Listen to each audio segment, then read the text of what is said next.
Real Madrid edged through to reach the FIFA Club World Cup semi-final against Paris Saint-Germain after a dramatic ending to the win over Borussia Dortmund saw an early 2-0 lead become a nail-biting 3-2 victory with the Germans pushing to the death.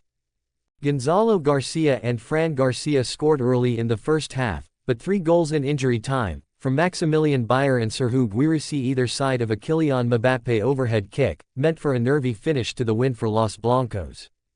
The biggest question mark seemed to be a defining one. Carlo Ancelotti was often criticized for favoring the big names over meritocracy or giving opportunities to young players, and here Xabi Alonso was given the nightmare selection headache early on in his reign. Should he stick with the unproven youngster with 3 goals in the last 4 games? Or the fit-again superstar who has yet to start in this tournament? The coach opted to stick with his guns and field Gonzalo Garcia, who duly rewarded him only 10 minutes in with a close-range right-footed finish into the back of the net to give the Spanish side the lead. The option to bring Kylian Mbappé off the bench is the ultimate luxury, and his overhead kick goal showed that he will do all he can to catch the tournament's joint top scorer.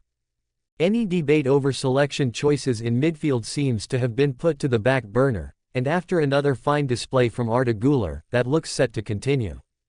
He'll have some things to improve, but you improve by playing, Xabi Alonso said of the Turkish international post-match, with no indication of Güler being anything but a key part of the new coach's plans. His involvement in build-up play was solid and defensively he held his own, no one surpassing his number of tackles in the game, but his pinpoint crossing provided assists for both Gonzalo and Mbappé. With Güler and Trent Alexander-Arnold down the right picking out precise passes like that into the box, there's more of a direct threat than Real Madrid have had since Toni Kroos retired a year ago. While playing surfaces have been one of the hot topics at this tournament, the MetLife Stadium's brand new all-grass field has been one of the most heavily criticized.